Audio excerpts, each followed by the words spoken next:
Bonjour et bienvenue dans Prière inspirée. J'allais dire bonjour et bienvenue dans la présence de Dieu, mais on le croit aussi, le Seigneur est au rendez-vous. Et toi aussi, Audrey Mac, tu es au rendez-vous. Heureusement. Et avec toi aujourd'hui, donc on va continuer sur cette lancée, sur les valeurs du royaume. Hier, on a partagé avec toi sur l'humilité. Et avant cette émission, j'ouvrais la parole de Dieu dans Ézéchiel au chapitre 28. On connaît ce passage où ça nous parle à la fois du roi de Tyr, mais aussi bien sûr on sait que ça parle de Satan. Et il est écrit, ton cœur a été arrogant, tu as dit je suis Dieu, je suis assis sur le siège de Dieu au cœur des mers, mais toi tu es homme et non Dieu, et tu prends ta pensée pour la pensée de Dieu. Et parce que tu prends ta pensée pour la pensée de Dieu, me voici, je fais venir contre toi des étrangers. Et voilà, donc c'est le Dieu qui va parler à Satan et qui va apporter certains décrets contre lui, mais je voudrais vraiment continuer de vous encourager par rapport à ce qui a été dit hier. Je crois que plusieurs personnes vous résistez encore et Dieu vient aujourd'hui vous encourager alors que vous avez souhaité entendre parler aujourd'hui d'authenticité, d'intégrité. Je crois qu'on ne peut pas vraiment être authentique ni intègre en étant d'abord humble, en marchant dans l'humilité. Et je voudrais vraiment vous encourager par rapport à ce qui a été aussi apporté pour les ministres de Dieu. On est des hommes et c'est lui qui est Dieu. Et vraiment, on doit se laisser diriger par lui. C'est lui qui est le chef de l'Église. C'est vraiment lui qui est la tête de tout le corps et on doit vraiment se laisser diriger par lui. C'est tellement, tellement, tellement important. Et aujourd'hui, avec toi, donc, Audrey, on va parler d'authenticité, d'intégrité, qui sont, c'est vrai, deux valeurs dans le royaume de Dieu. Mais je voudrais rajouter, tu as dit quelque chose de bien, de parler de ceux qui résistent, mais je crois qu'on doit comprendre que l'image que j'ai, c'est comme quelqu'un qui est en train de se noyer, et il y a quelqu'un qui vient pour l'aider, et puis la personne, souvent, elle se débat, et puis un sauveteur, qu'est-ce qu'il va faire? Il va devoir assommer la personne pour pouvoir l'aider. Et c'est un peu l'image que j'ai. Des fois, les gens, ils résistent à Dieu, quand en réalité, Dieu... ce qu'il veut faire dans notre vie, il veut le faire pour notre bien. Et donc, quand on résiste à Dieu, on résiste aux bonnes choses qu'il veut pour notre vie, aux bonnes choses qu'il veut pour notre ministère. Et donc, arrêtons-nous de nous débattre et soumettons-nous à sa volonté, à sa parole, à son Saint-Esprit. Et parce que le deuxième point qu'on a choisi de discuter, c'est l'authenticité. Parce que je crois que c'est ce que, malheureusement, c'est qu'on a vu très souvent dans le corps du Christ, dans l'Église. C'est une Église, ce que j'appelle une Église plastique. C'est-à-dire des gens qui ont une façade, qui vont à l'église en prétendant d'être tout va bien, on est parfait, tout est super, alléluia, alléluia. Mais à l'intérieur, c'est comme s'ils mettaient une façade, ils jouaient un rôle. Et vraiment, on doit arriver maintenant où Dieu, il veut une église authentique. Et Dieu nous a appelés à marcher dans la vérité. Ça veut dire que c'est dans Jean 4, 24 qui dit que les adorateurs que Dieu recherche, ce sont qui vont adorer en esprit et en vérité. Ça veut dire que on apprend maintenant à s'approcher vers Dieu et à vivre une vie authentique. On met pas un masque, on prétend pas être quelqu'un qu'on n'est pas. C'est ça, en fin de compte, l'authenticité. La définition que je pourrais donner, c'est être opposé à la fausseté, à l'hypocrisie. C'est ne pas prétendre être quelque chose ou quelqu'un que nous ne sommes pas. Et c'est ça, malheureusement, très souvent dans les églises, les chrétiens ont peur d'être réels, ils ont peur d'être eux-mêmes, ils ont peur même de montrer leur faiblesse ou de montrer s'ils ont eu un problème quelconque, ils ont peur d'être eux-mêmes et d'être authentiques parce qu'ils ont peur du jugement des autres. Et ça veut dire qu'on doit permettre aux gens, on doit commencer à être authentique et permettre dans les églises, pasteurs, permettez à vos gens de faire des erreurs. Permettez-leur d'être eux-mêmes, qu'ils n'aient pas peur d'être jugés, qu'ils n'aient pas peur de faire des fautes. Des fois, ça fait partie du processus de croissance, de sanctification. Et donc, on voit que Jésus, lui, on veut être comme Jésus, n'est-ce pas, Jérémie? C'est ça on veut être une expression de Jésus. Et Jésus, lui, il était authentique. La Bible dit dans Jean 1, versets 14 et 17, il était la parole faite chair, il a habité parmi nous, il était plein de grâce et de vérité. Car la loi a été donnée par Moïse, mais la grâce et la vérité sont venues par Jésus-Christ. Et quand on parle de vérité, on parle d'authenticité, d'intégrité. Ça veut dire que Jésus, il était la vérité. Il n'avait pas un masque en prétendant oui je suis. Non, il était lui-même. Il était vrai. C'est même dans Matthieu 22 verset 16, ils lui envoyèrent donc quelques-uns de leurs disciples accompagnés de gens du parti d'Hérode, et ses émissaires lui dirent: Maître, nous savons que tu dis toujours la vérité et que tu enseignes en toute vérité comment Dieu nous demande de vivre. Tu ne te laisses pas influencer par personne, car tu ne regardes pas la position sociale des gens. En d'autres mots, les gens lui disaient: toi tu es vérité, tu ne prétends pas être quelqu'un d'autre. Ce qu'on voit, c'est ce que tu es. Tu es authentique, tu es véritable. Et c'est ce que Jésus, il était toujours authentique. Les gens savaient que il était Dieu plein de grâce et de vérité, il était authentique. Et c'est ça que Jésus recherchait dans les gens, dans les disciples. C'est pour ça que quand Jésus a choisi ses disciples, il n'a pas été dans les synagogues pour chercher les disciples. Il a recherché des gens qui étaient authentiques. Des pécheurs qui péchaient, des gens, des taxes collectes pour les impôts, les releveurs d'impôts. Il recherchait des personnes qui étaient eux-mêmes. Même, tu te rappelles Nathanaël, j'ai bien aimé ça. Nathanaël, c'est dans Jean 1, 47. Il a trouvé Nathanaël et il a dit voilà un et je vais le lire de la traduction de Lemaitre de Sassy. Tu disais, tu n'avais jamais entendu parler cette traduction, mais moi je l'ai découverte il y a quelques jours et j'ai bien aimé. Il dit: Jésus, voyant Nathanaël qui venait le trouver, dit de lui: voici un vrai Israélite sans déguisement et sans artifice. Ça veut dire que Jésus, il était authentique et il recherche des personnes authentiques qui vont adorer Dieu en esprit et en vérité, en authenticité, en intégrité. Et ça veut dire que c'est pour ça que très souvent Jésus il s'entendait pas bien avec les pharisiens parce qu'ils étaient, ils disaient quand ils prient, tout d'un coup leur voix se transforme. Et c'est ça, je veux dire, quand vous priez, vous n'avez pas besoin de transformer votre voix. Ô Père qui est aux cieux. Non, soyez vous-même, soyez authentique.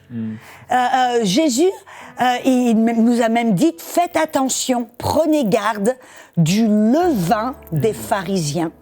Et très souvent, quand on parle du levain, Jésus, quand il parlait de levain, de quoi parlait-il? Et il nous a dit en fin de compte, c'était quoi? L'hypocrisie, c'est ça. Dans Luc 12, 1, il dit: avant tout, gardez-vous du levain des pharisiens, qui est l'hypocrisie. Et l'hypocrisie, qu'est-ce que c'est? La même chose, c'est jouer un rôle. C'est prétendre être quelqu'un ou quelque chose que vous n'êtes pas. C'est mettre un masque. Et Jésus dit: faites attention du levain des pharisiens, parce que les pharisiens, ils marchaient en prétendant être pieux et être saints et être épuisés. Jésus a dit: vous êtes comme des tombes qu'on peint en blanc, mais à l'intérieur vous êtes plein d'ossements, vous êtes plein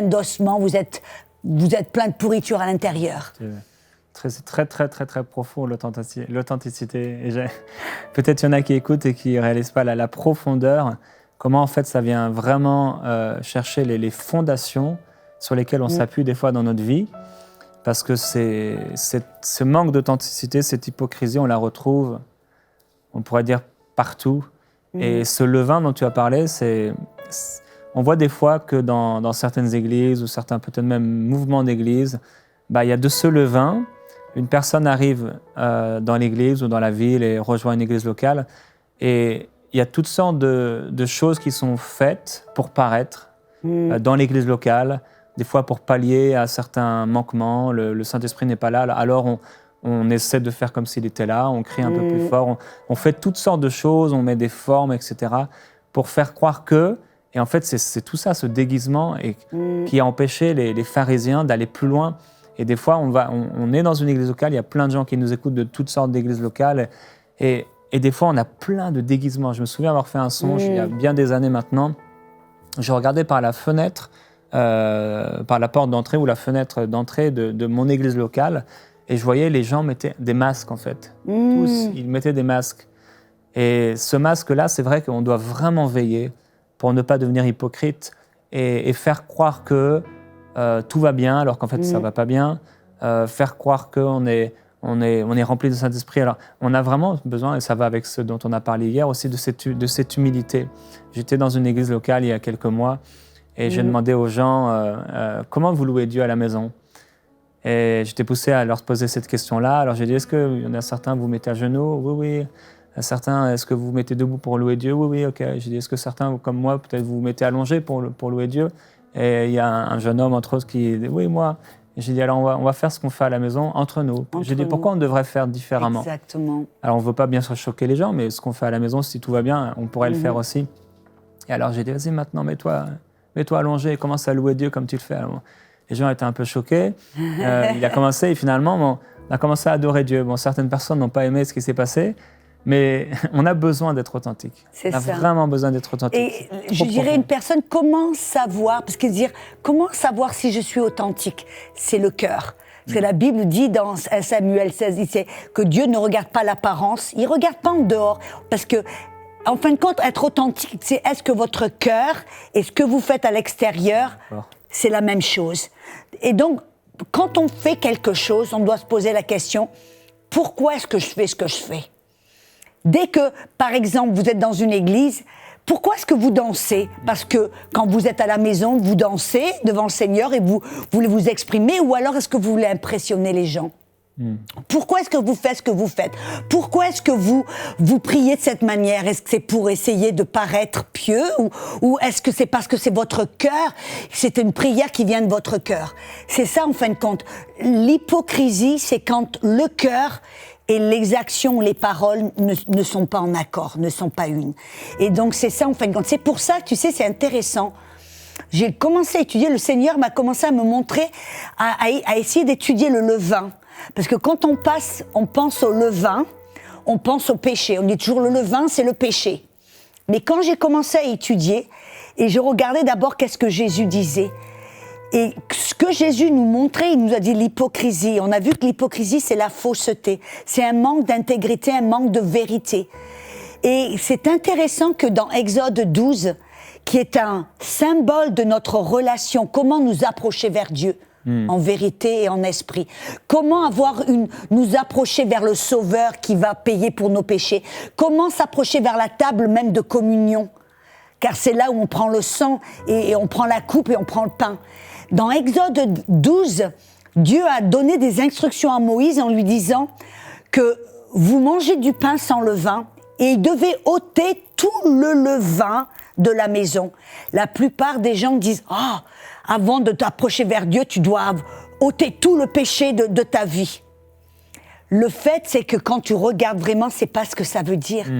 Ce que ça veut dire, le levain, Jésus nous montre, c'est la fausseté. C'est un cœur qui est malicieux, un cœur qui trompe, un cœur qui est faux, un cœur qui est rempli d'hypocrisie. C'est ça, le levain. Et donc, dans Exode 12, quand Dieu a dit à Moïse que, afin de manger l'agneau qui est Jésus, afin de partager, de prendre la communion et de vous approcher vers Dieu et d'avoir cette relation d'intimité avec Dieu, vous allez devoir ôter toute hypocrisie de votre cœur. Vous allez devoir aller avec un cœur authentique. Vous allez devoir arrêter d'être faux, arrêter d'être malicieux, de mettre un masque. Soyez vous-même, soyez authentique et vrai. C'est ça que Dieu, il connaît nos défauts. Dieu, il connaît tous les petits trucs. Et c'est pour ça qu'on doit aller vers lui en vérité, avec un cœur vrai, car c'est là qu'il peut nous montrer comment changer, comment apprendre la grâce de Dieu qui va nous transformer de l'intérieur, comment on va pouvoir vaincre les péchés, les mauvaises habitudes. Et c'est ça que Dieu recherche. Il recherche ceux qui vont s'approcher vers lui authentiquement, en vérité, en disant « Dieu, voilà, c'est ça. Pardonne-moi, Seigneur, j'ai une mauvaise habitude, ou je fais ceci, ou cela. Ne prétendons pas être quelqu'un qu'on n'est pas. Et qui on est devant Dieu, nous tout seuls à la maison, c'est qui on doit être en public. Il ne doit pas y avoir deux personnes, il doit y avoir la même personne. Amen. Et dans les évangiles, on voit qu'à un moment, plusieurs crurent en Jésus-Christ, mais parce qu'ils ne voulaient pas se faire exclure de la synagogue, ils ne l'ont jamais avoué. Parce que la Bible dit ils ont préféré la gloire des hommes plutôt que la gloire de Dieu. Et c'est souvent une histoire en fait de ça, hein, de la reconnaissance des hommes. On ne veut pas être disqualifié par les hommes. Et c'est pour ça qu'on délaisse la gloire de Dieu. Et c'est pour ça que c'est tellement profond, parce que je crois que ça va apporter beaucoup de guérison dans le cœur de beaucoup qui nous écoutent aujourd'hui. Cette sincérité, cette authenticité, on en a vraiment, vraiment besoin dans l'Église locale, dans notre vie personnelle, dans notre rapport les uns avec les autres. Ne pas chercher la gloire des hommes. Ça, c'est un piège. Et tu as parlé de veiller. On doit veiller vraiment. On doit faire attention.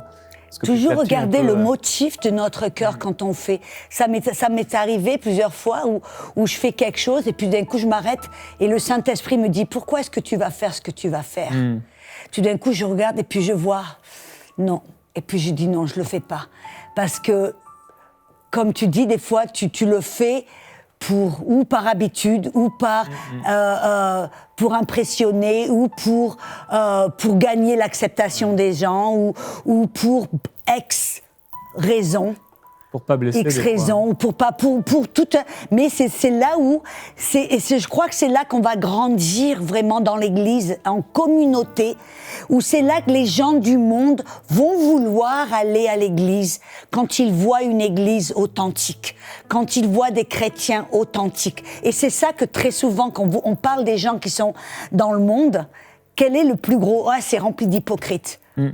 Bon, c'est pas une excuse valable pour pas aller, pour pas donner sa vie au Seigneur. C'est souvent c'est leur excuse, mais ça montre quand même qu'il y a un problème, que dans l'Église il y a eu trop d'hypocrisie, et en fin de compte la faute très souvent vient de derrière le pupitre, de gens qui sont derrière le pupitre qui eux veulent paraître parfaits, qui, eux, ne sont jamais vulnérables, qui, eux, veulent jamais paraître ne jamais montrer qu'ils ont une petite faute, ce qui reproduit les brebis, qui vont essayer d'être parfaites, de paraître parfaites, de cacher leurs petits défauts, de cacher peut-être certaines choses.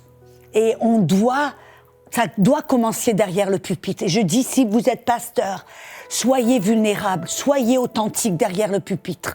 N'ayez pas honte d'admettre que vous vous êtes trompé ou que vous savez pas tout. Être vulnérable de façon que les gens aient la liberté d'être vulnérables et authentiques dans les églises. Demander de prier pour nous aussi, parce qu'on en a besoin. C'est vrai qu'il y a eu cette... tu vois, ça va vraiment avec la parole que j'ai reçue hier, par rapport à ce ministre dont le ministère a été basé sur un mensonge.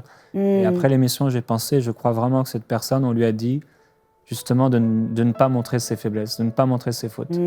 Et qu'il fallait contrôler les gens. On ne lui a pas dit ça comme ça, mais finalement, c'est un peu contrôler, en fait, et ne pas se laisser. Et c'est tellement pas la façon dont Jésus fonctionnait. Exactement. Et je crois que ça va faire du bien. On va prier. Il y a un travail que Dieu va faire qui est puissant. Et une décision à prendre pour chaque homme. Comme hier, on a pris une décision de dire « Seigneur, je veux apprendre l'humilité, je veux choisir à devenir humble ». De la même manière, on doit prendre cette décision de devenir, ou de rester des personnes authentiques et de veiller à ne pas rentrer dans ce schéma de fausseté. Amen. Oh, alléluia. Merci Seigneur. Oh, shatare keshte. Ia rabahane keshte de keshoro koshte. Oh, chiketare. Oh, glorieux Jésus-Christ, merci. Merci Saint-Esprit. Vous êtes là dans votre salon, ou vous êtes là derrière votre ordinateur ou votre télé, Et cette parole vous a comme percé au cœur. Et c'est comme tout d'un coup, il y a un voile qui s'est ôté de devant vos yeux et vous vous êtes vus en réalité. Vous vous êtes vus et vous avez vu en fin de compte l'hypocrisie et le mensonge. Et alors, aujourd'hui, je prie pour vous, pour cette grâce envers vous et cet amour de Dieu envers vous. Dieu n'est pas là pour vous condamner, Dieu n'est pas là pour vous juger, Dieu n'est pas là pour vous rabaisser. Dieu, il est là pour vous aider, vous transformer, vous élever. Et je prie que dans votre cœur maintenant, vous preniez cette décision. Peut-être vous voulez vous agenouiller derrière votre télé. Peut-être vous voulez vous agenouiller là où vous êtes, derrière votre ordinateur. Et de dire, Seigneur, pardonne-moi pour toute hypocrisie. Pardonne-moi que mon cœur et mes paroles, mes actions n'étaient pas en accord. Pardonne-moi pour cette peur de l'homme. J'ai essayé de paraître quelqu'un que je n'étais pas, ou d'impressionner, ou de cacher qui vraiment je suis. Peut-être je veux vous inviter à prier cette prière après nous. Seigneur, pardonne-moi pour toute mon hypocrisie. Je reçois ton pardon et ton amour. Je te demande, Saint-Esprit, de purifier mon cœur. Et à partir d'aujourd'hui, je prends une décision de devenir authentique, vrai, intègre, de me débarrasser de tout levain, de nettoyer mon cœur de tout levain et d'être comme Nathanaël, une personne sans hypocrisie, sans déguisement, sans fausseté. Seigneur, je te remercie pour ta grâce qui me transforme. Et je te donne permission, Saint-Esprit, pour me montrer, pour me changer, pour me réprimander, pour m'aider à être cette personne authentique, sans levain, sans hypocrisie. Je le désire, je le veux, au nom de Jésus.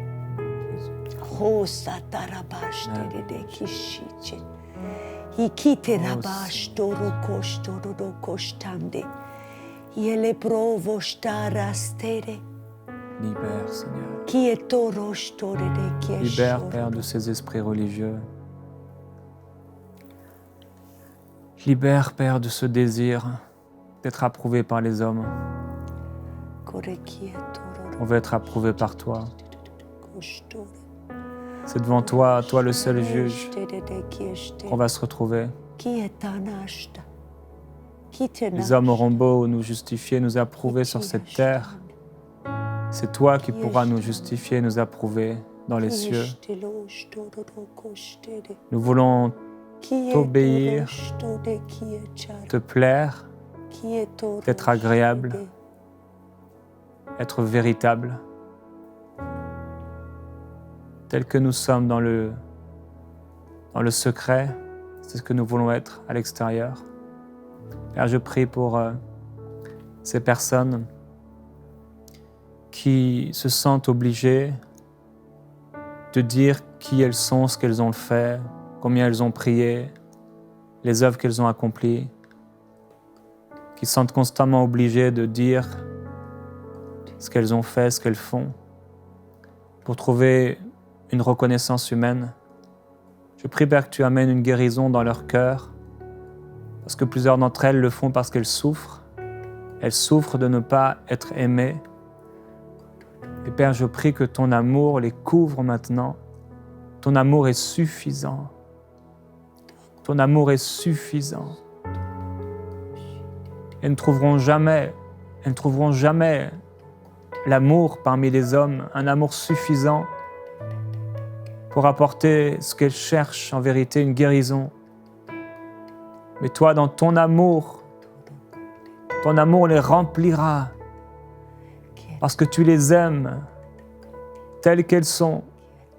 Tu nous as aimés pendant qu'on était dans le péché. Tu nous as aimés, tu nous as justifiés, tu as payé le prix avant même qu'on puisse te connaître. À combien plus forte raison aujourd'hui tu nous aimes encore. Tu nous aimes, tu nous justifies, tu nous sanctifies, tu nous pardonnes, tu nous élèves.